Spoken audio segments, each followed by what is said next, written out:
तर मी इथे आज चंद्रपूरला जाताना वेळ असल्यामुळं मी अधिकाऱ्यांशी चर्चा केली आणि आपल्याला भेटावं म्हणून आपल्या सर्वांना बोलावलेलं आहे. तर जी महाराष्ट्रामध्ये अतिवृष्टी झालेली आहे त्याच्यामध्ये विदर्भामध्येही ची माहिती आपण घेतली आणि डिव्हिजनल कमिशनर, जिल्हाधिकारी, जिल्हा परिषद शिव, महानगरपालिकेचे अधिकारी, समाज कल्याणचे अधिकारी असे अनेक डिपार्टमेंटचे अधिकारी उपस्थित होते आणि त्याच्यामध्ये आपल्याला माहिती मिळाली की विदर्भामध्ये टोटल जे ॲग्रिकल्चर जे लँड आहे ती जवळजवळ 19 लाख हेक्टर आहे आपल्या डिव्हिजनमध्ये. नागपूर डिव्हिजनमध्ये जवळजवळ 19 लाख हेक्टर जमीन ही ॲग्रिकल्चरची आहे आणि त्याच्यामध्ये 3,34,000 एवढ्या जमिनीचं नुकसान झालेलं आहे आणि डिव्हिजनल कमिशनरनी 300 कोटी रुपये नुकसान भरपाई मिळण्यासाठी राज्य सरकारकडे प्रस्ताव पाठवलेला आहे आणि त्याच्यामधले आता काहीतरी 37 कोटी रुपये सुरुवातीला मिळालेले आहे.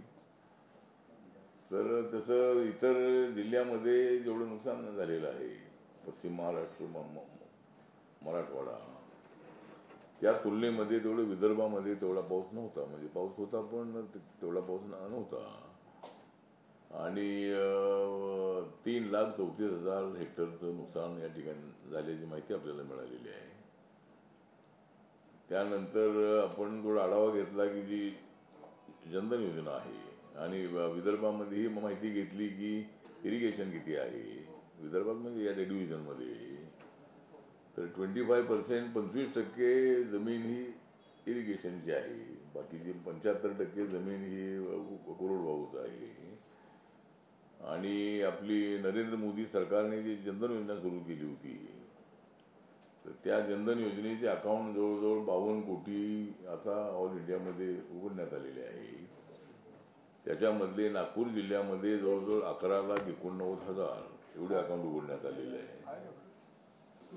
उज्ज्वला योजनेचे जे गॅस सिलेंडर आहे ते जवळजवळ देशामध्ये 12 कोटी लोकांना गॅस सिलेंडर मिळालेले आहे, गॅस कनेक्शन मिळालेलं आहे आणि नागपूर जिल्ह्यामध्ये 5,12,000 एवढ्या लोकांना गॅस कनेक्शन मिळालेलं आहे.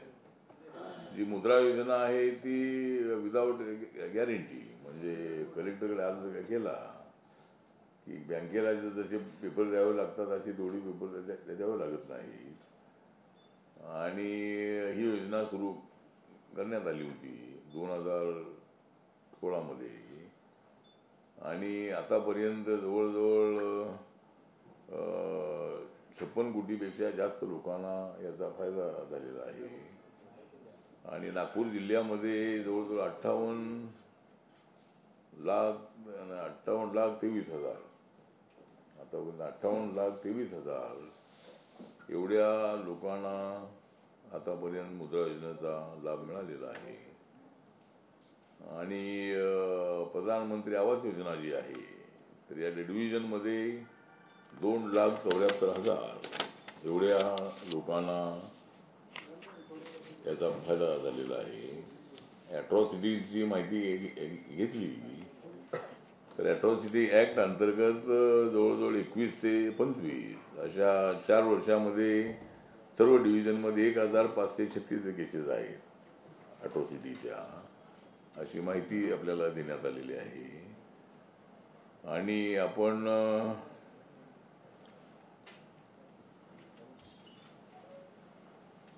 दुसरी माहिती आपण घेतली, इंटरकास्ट मॅरेजची माहिती घेतली. त्यामध्ये डिव्हिजनमध्ये 450 22 ते 25 अशा 3 वर्षामध्ये 450 इंटरकास्ट मॅरेज झालेले आहेत आणि डिव्हिजनमध्ये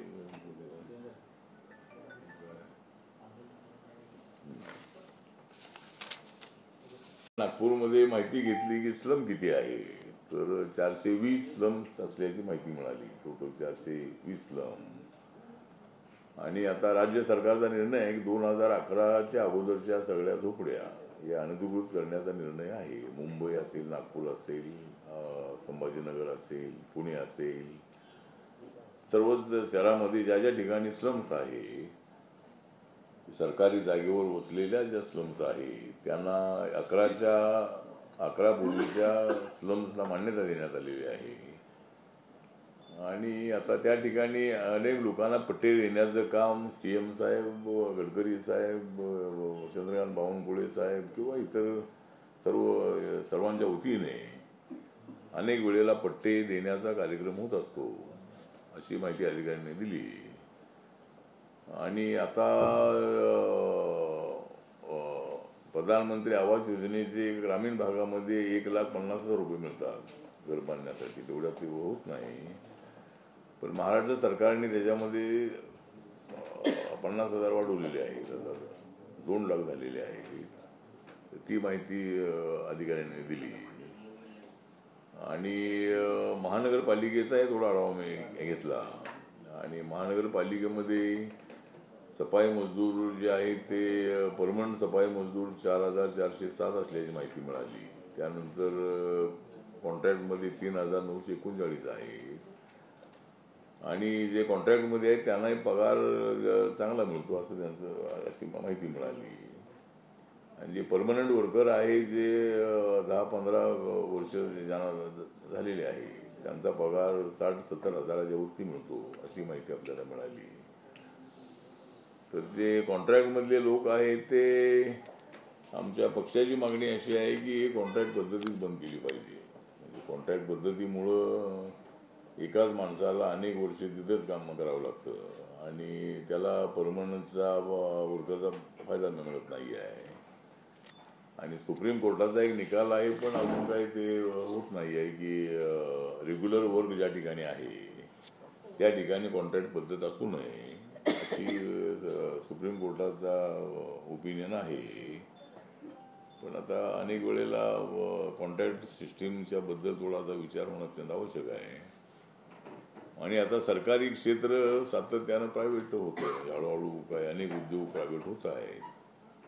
त्यामुळे आमच्या पक्षाची मागणी अशी आहे की प्रायव्हेट सेक्टरमध्ये रिझर्वेशन दिलं पाहिजे. आणि प्रायव्हेट सेक्टरमध्ये रिझर्वेशन दिल्यामुळं कसलंही नुकसान नाही. 100 जागांमध्ये 15 जागा शेड्यूल कास्टला द्यायच्या आहेत. आणि आदिवासींना 7.5% जागा आहेत, OBCना 27% जागा आहेत. आणि इकॉनॉमिकल सेक्शनला 10% जागा आहेत. तर आता एक विषय एक महत्वाचा आहे. तर ते आता हे जे एवढं रिझर्वेशन आहे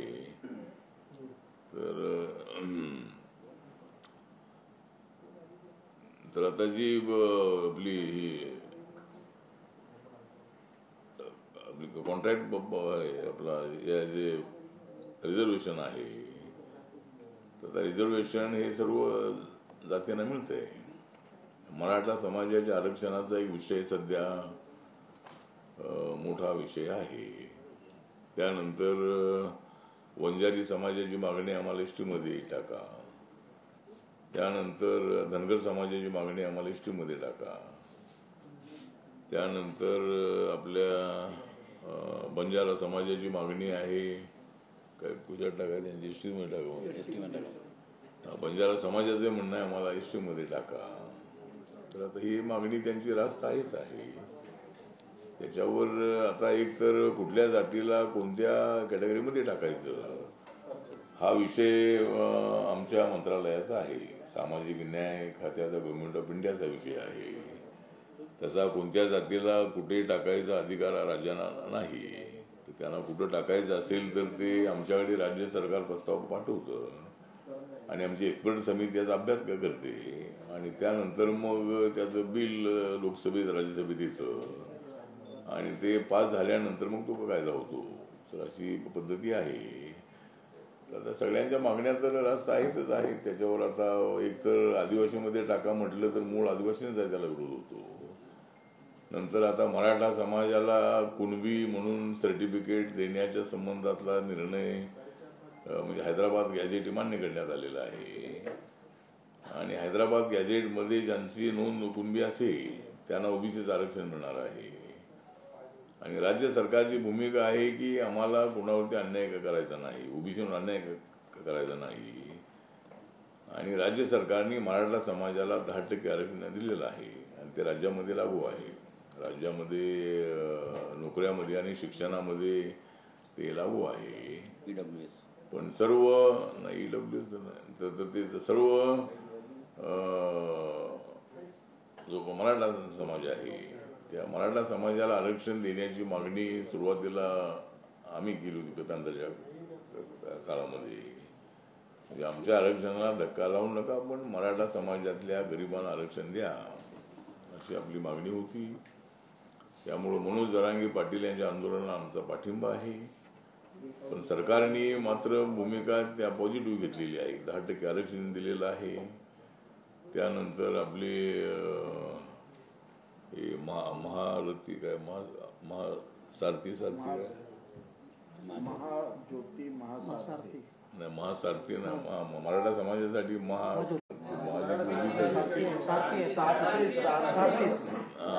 महाज्योती ओबीसीसाठी आहे. सारथी जी स्कीम आहे, सारथी जे आहे तर ते जसं आमचं तर ते जसं महात्मा फुले मागासवर्गीय विकास महामंडळ आहे तसं सारथी आहे. आणि त्या मराठा समाजाच्या मुलींना नोकऱ्या आपल्या उद्योग टाकण्यासाठी त्याचा उपयोग होतो. ठीक आहे, हा विषय तर आहे. आता राज्य सरकारने निर्णय घेतलेला आहे. पण ओबीसीवर अन्याय होऊ नये ही आमची भूमिका आहे आणि मराठा समाजाला न्याय मिळाला पाहिजे अशी आपली भूमिका आहे. दुसरा विषय आहे तो महामोदी महाविहाराच्या संबंधामध्ये काल परवा मोर्चा झाला आणि सर्व गटातटाचे लोक त्याला उपस्थित होते. फक्त माननीय प्रकाश आंबेडकर जर त्याला आले असते तर अजूनही त्याला एक चांगलं विठी झालं असतं. आणि आम्ही त्यांना निमंत्रणही ते दिलं होतं, पण त्यांच्याकडून काही प्रतिसाद मिळाला नाही. पण सर्व गटाचे लोक, छोटे मोठे जे गट होते ते सर्व गटांना आपण बोलावलं होतं. आणि एक तर आता महामोदी महाविहाराचा विषय काय तो महाराष्ट्राचा विषय नाही आहे, तो बिहार सरकारचा विषय आहे. आणि महामोदी महाविहार आमच्या ताब्यात द्या अशी आपली मागणी आहे. एक तर सम्राट अशोक होते ते गौतम बुद्धानंतर 300 वर्षानंतर सम्राट अशोक हे सम्राट होते, पण नंतर त्यांनी बुद्धिझम स्वीकारला आणि सम्राट अशोकाने ते मंदिर बांधलं होतं. पण नंतर अनागारिक नावाचे श्रीलंकेचे मंत्री आहेत, ते अनागारिक हे तिथं बोधगयाला आले, त्या बोधिवृक्षाजवळ आले आणि ते मंदिर त्या काळात बांधलेलं पडझड झालेली होती. ते बुद्ध मूर्ती थोडी अस्तव्यस्त होती. त्यांनी ते मंदिर पुन्हा बांधलेलं आहे 1891ला. बाबासाहेबांचा जन्म ज्या वर्षी झाला 1891ला त्या वर्षी भंते अनागारिक यांनी ते मंदिर त्या ठिकाणी बांधलेलं आहे. पण ते सगळं बौद्धांच्या ताब्यातच होतं. पण नंतर 1949 मध्ये बिहार असेंब्लीने एक कायदा आणला आणि त्या कायद्यामध्ये ट्रस्ट बनवला आणि त्या ट्रस्टमध्ये 4 लोक बौद्ध आणि 4 लोक हिंदू आणि कलेक्टर हिंदू असतील तर त्याचा चेअरमन अशी त्यामध्ये तरतूद आहे. तर आमची मागणी एवढीच आहे की आमचा काय कुठल्या समाजाला, हिंदू समाजाला विरोध नाही, पण बौद्ध धर्मियांच्या ट्रस्टमध्ये दुसऱ्या धर्माचे लोक नको अशी मागणी आहे. इतर धर्माच्या ट्रस्टमध्ये अयोध्येची ट्रस्ट असेल, अनेक ट्रस्ट आहेत, त्या ट्रस्टमध्ये म्हणजे तर आमची मागणी अशी आहे की आमचे सगळे बौद्ध समाजाचे लोक त्यामध्ये असावेत, चेअरमन सुद्धा बौद्ध असावा अशी आपली मागणी आहे. त्यासाठी देशभरामध्ये आंदोलन सुरू आहे आणि लवकरच बोधगया या ठिकाणी एक भव्य अशा पद्धतीचं एक आंदोलन हे पुन्हा करण्याचा आमचा विचार आहे. लवकरच आमच्या महाबोधी महाविहार आंदोलन कृती समितीची बैठक लवकरच मुंबईला होणार आहे आणि त्याच्यामध्ये प्राध्यापक जोगेंद्र कवाडे आहेत, खोब्रागडे गटाचे नेते त्यामध्ये आहेत. देशक खोब्रागडे आहेत, त्यानंतर सुनील रामटेके आहेत, त्यानंतर सुलेखाताई कुंभारे आहेत, असे आणि बाकी आपले डॉक्टर राजेंद्र गवई आहेत, नानासाहेब इंदिशे आहेत. त्यानंतर काँग्रेस पक्षामधले चंद्रकांत हंडोरे आणि वर्षाताई गायकवाड आमच्या कार्यक्रमात होत्या. त्यानंतर बीजेपीचे आपले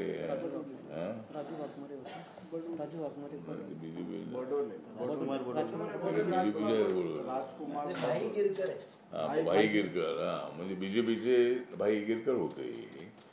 राष्ट्रवादी काँग्रेसच्या दोन्ही गटाचे बौद्ध नेते होते. संजय बनसोडे होते, आपले माजी मंत्री होते. त्याचे अनेक जण त्या याला बैठकीला होते. तर लवकरच एक बैठक पुढच्या आठवड्यात आमची होणार आहे आणि त्याच्यामध्ये पुढच्या आंदोलनाची दिशा आम्ही ठरवणार आहोत. त्यानंतर एक महत्वाचा विषय आहे तो आमचा रिपब्लिकन पक्ष जो आहे हा, जरी महाराष्ट्रामध्ये गट असले तरी महाराष्ट्राच्या बाहेर फक्त आमचाच गट पाहायला मिळतो. म्हणजे बाकीचे असू द्या गट, पण आमचा गट सर्व देशामध्ये आहे. आणि नागालँडमध्ये आमच्या पक्षाचे 2 आमदार आहेत. मणिपूरमध्ये आमच्या पक्षाला रिकग्नायझेशन मिळालेलं आहे आणि गन्ना किसानी सिम्बॉल आम्हाला त्या ठिकाणी मिळालेला आहे पक्षाला. अजून 2 राज्यामध्ये जर आमचा पक्ष रिकग्नाइज झाला तर आमच्या पक्षाला राष्ट्रीय मान्यता मिळेल. त्यामुळं आमचा प्रयत्न असा आहे की पुढच्या वेळेला आम्हाला महाराष्ट्रामध्ये 2-3 जागा लोकसभेच्या मिळाल्या आणि त्यातल्या 2 निवडून आल्या तर महाराष्ट्रामध्ये आम्हाला मान्यता मिळेल. तर पुढच्या वेळेला 5 वर्षामध्ये एक राष्ट्रीय पक्षाची मान्यता मिळवण्याचा आपला प्रयत्न आहे. आणि पक्षाचं एक नागपूर हे देशातलं सेंट्रल प्लेस आहे, 0 पॉइंट आहे. तर साऊथ इंडिया आणि नॉर्थ इंडिया आणि नॉर्थ ईस्ट आहे किंवा सर्व देशातले राज्य आहेत, त्या राज्यांना एकदम इथे येण्यासाठी महत्वाचं अशा पद्धतीचे शहर आहे. त्यामुळे 8 मार्चला आपलं जे कस्तुरचंद पार्क या ठिकाणी रिपब्लिकन पक्षाचं एक राष्ट्रीय अधिवेशन घेण्याचं आम्ही ठरवलेलं आहे आणि देशभरातून कार्यकर्ते त्याला मोठ्या संख्येने येतील. आणि रिपब्लिकन पक्ष भविष्यामध्ये अजूनही मजबूत करण्याच्या दृष्टिकोनातून बाबासाहेब आंबेडकरांच्या विचारावर आधारित खुल्या पत्रातला RPI मजबूत करण्यासाठी आम्ही प्रयत्न करणार असल्याची घोषणा त्यामध्ये करण्यात येणार आहे.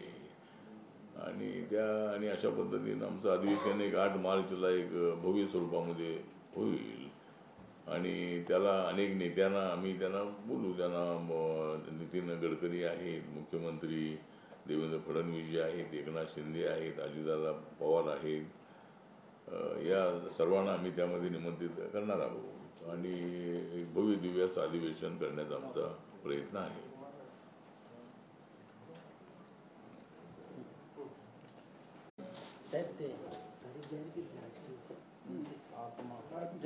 बिहार में चुनाव चल रहा है और महागठबंधन जिसमें राष्ट्रीय जनता दल, कांग्रेस और CPI है, उनका अब तक गठबंधन हो नहीं पाया. कल अंतिम दिन है. आपको क्या, आप भी अपना उम्मीदवार लड़ा रहे हैं और ये महागठबंधन कैसा रहेगा कांग्रेस और अलायंस का? नहीं, उनका तो गठबंधन नहीं हो पाया, इसीलिए वो सत्ता से बाहर गया. तो महागठबंधन जो है, महागठबंधन अभी सीटों पर उनका विवाद चल रहा है. अगर वो सब एक साथ आते तो अच्छी बात है, अगर वो नहीं आते तो अपने बलबूते पर लड़ेंगे. और उनका गठबंधन अगर नहीं होता है तो हमारी इंडिया की सीटें बढ़ेगी और भी ज़्यादा बढ़ेगी.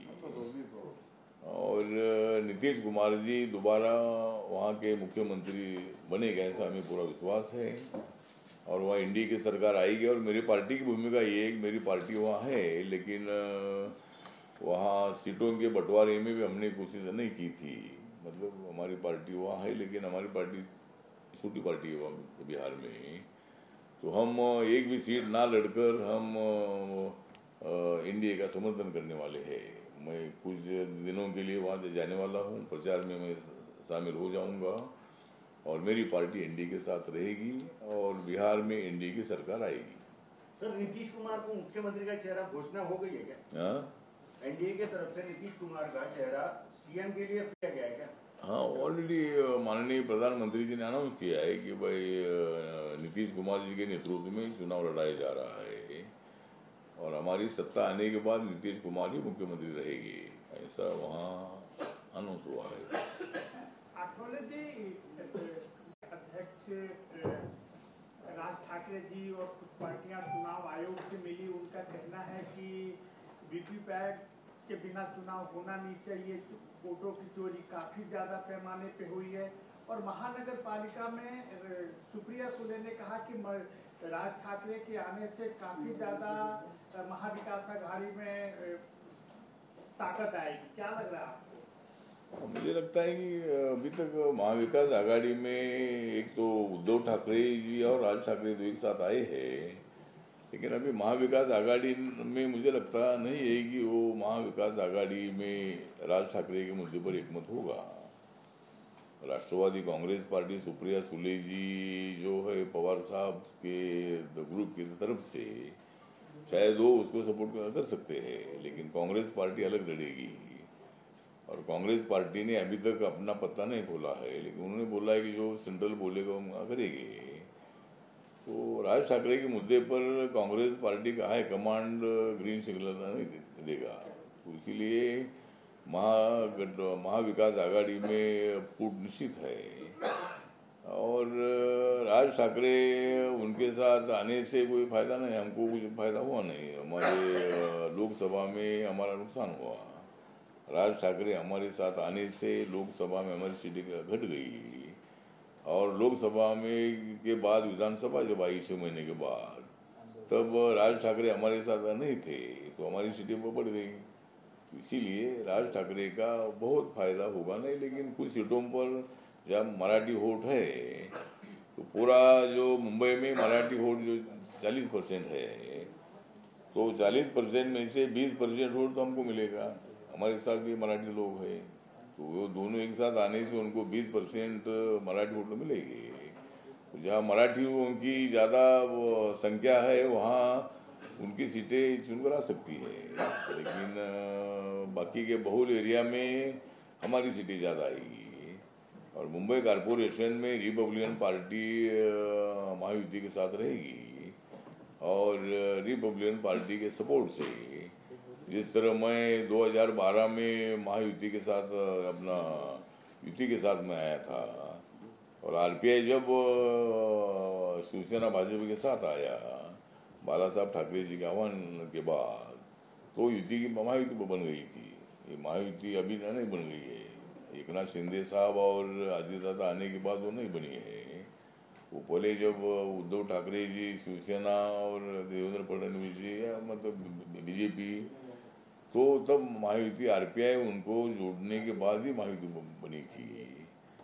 तो महायुति में रिपब्लिकन पार्टी है, तो इसलिए राज ठाकरे का विशेष फायदा महाविकास आघाड़ी को हुआ नहीं और कांग्रेस पार्टी राज ठाकरे को बिल्कुल सम्मति देगी नहीं। मुंबई पालिका ने कहा है अब रूस से तेल नहीं खरीदेगा। प्रधानमंत्री मोदी जी ने भी उनको भरोसा दिलाया है कि वो रूस से तेल।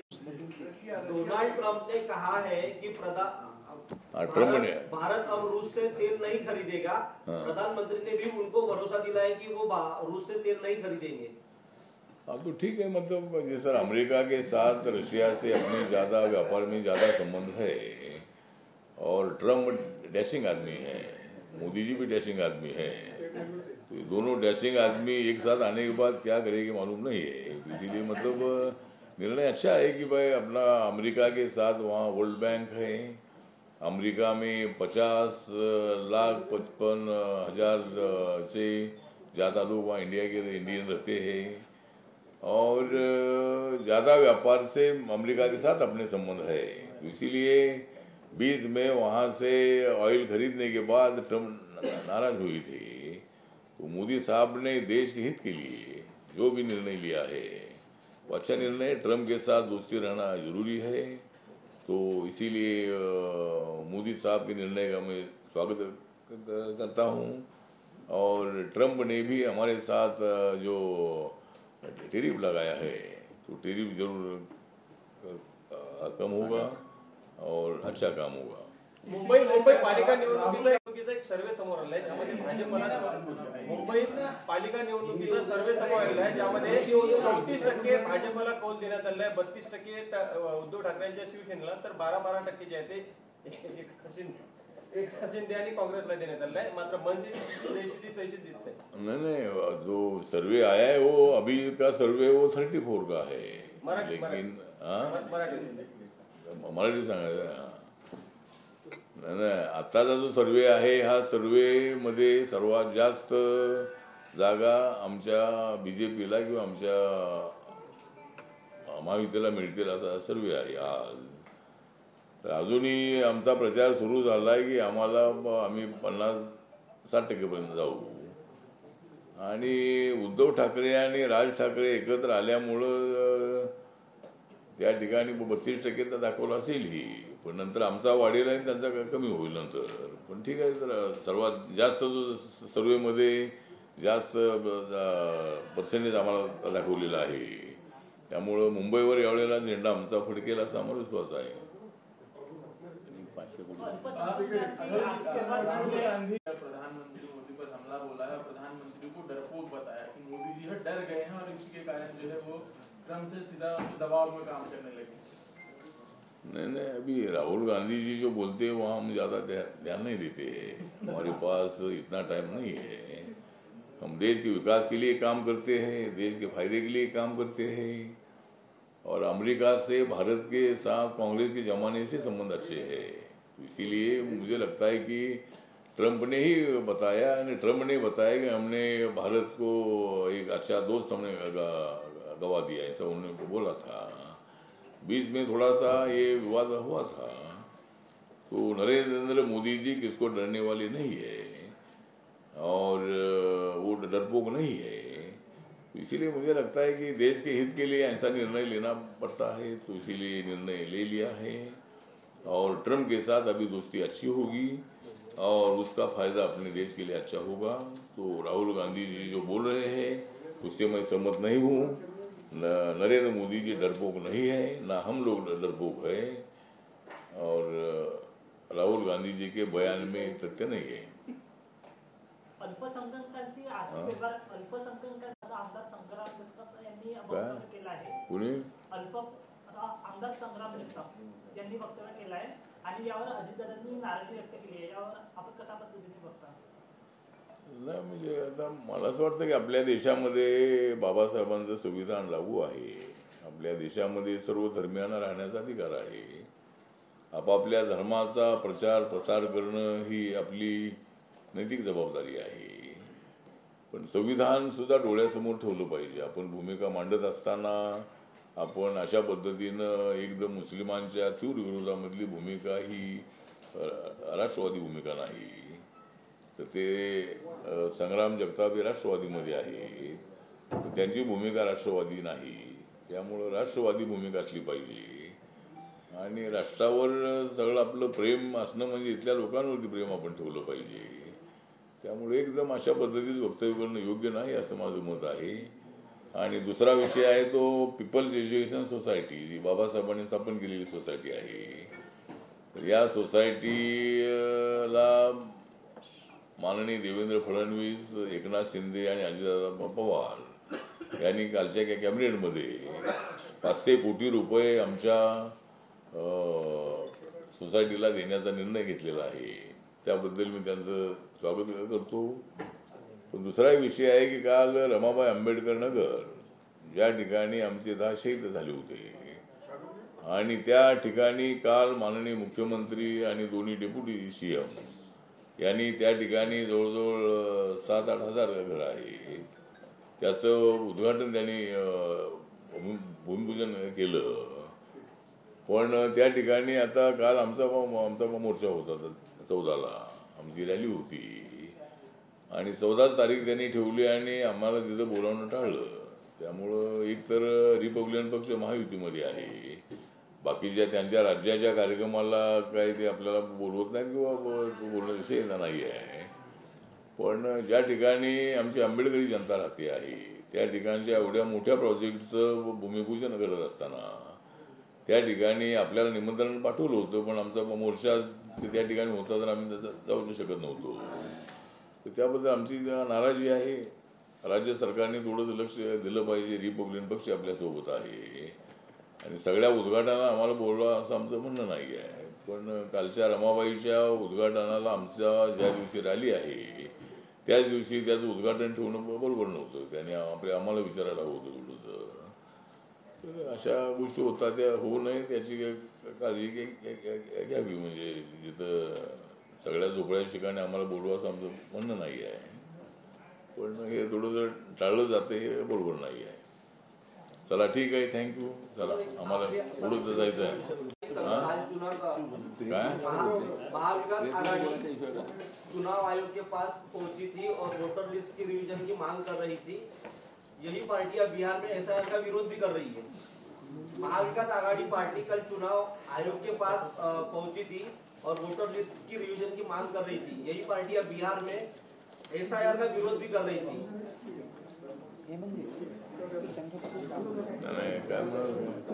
महाविकास आघाडीला फोटो का डिव्हिजनच्या संदर्भात आघाडीचे नेते क्या हिंदी में सांगा मेरे महाविकास आघाड़ी के सभी नेता लोग कल मतलब इलेक्शन कमीशन जो स्टेट इलेक्शन कमीशन है उस कमिश्नर को मिले हैं और होटो में गड़बड़ी नहीं होनी चाहिए ऐसा उनका कहना है. तो हमारा सवाल उनको ये है कि क्या लोकसभा में वोटों की गड़बड़ हुई थी, क्या लोकसभा में क्या वोटों की चोरी हुई थी. जब आपको ज्यादा वोट मिले, आपकी इतनी ज्यादा सीटें चुनकर आई और हम तो 300 यानी 400 पार करेंगे ऐसा हमारा नारा था, तो इतनी सीटें हमको 100 से कम सीटें में मिली. तो भी हमने ऐसा आरोप नहीं लगाया कि भाई आपने वोटी चोरी किया था, आपने मशीन में कुछ बिगाड़ किया था. तो मुझे लगता है कि लेकिन उनका कहने से हम समझ है कि भाई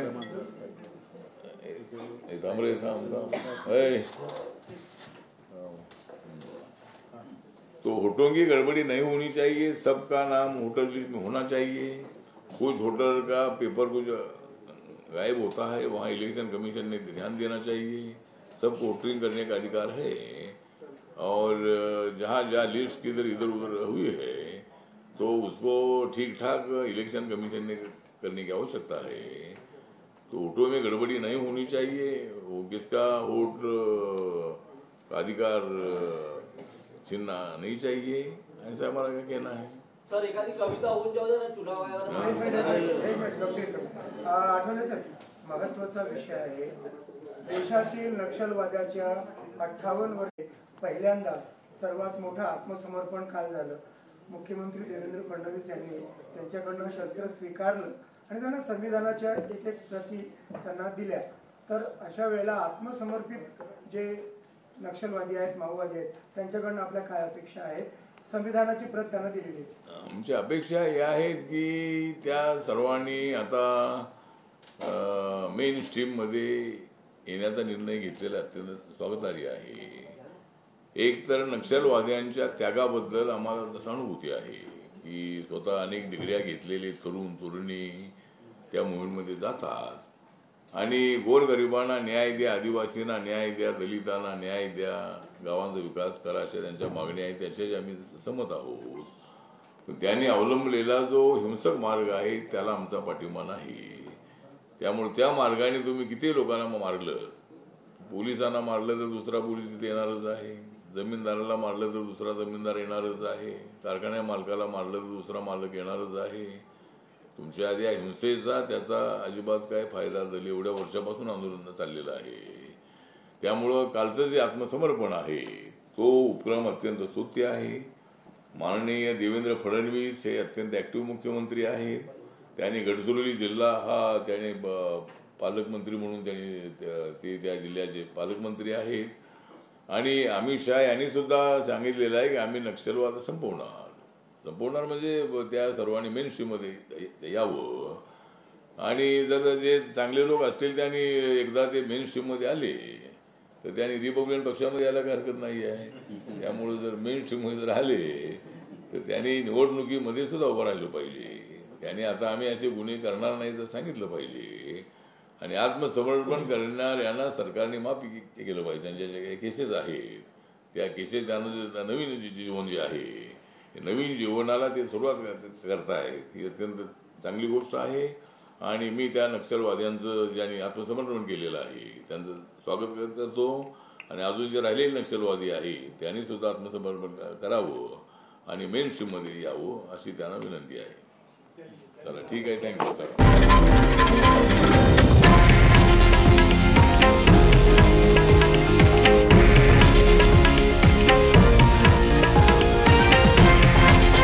हे आहे देशातील नंबर 1 न्यूज नेटवर्क आणि आपण पाहत आहात TV9 मराठी, एकमेव.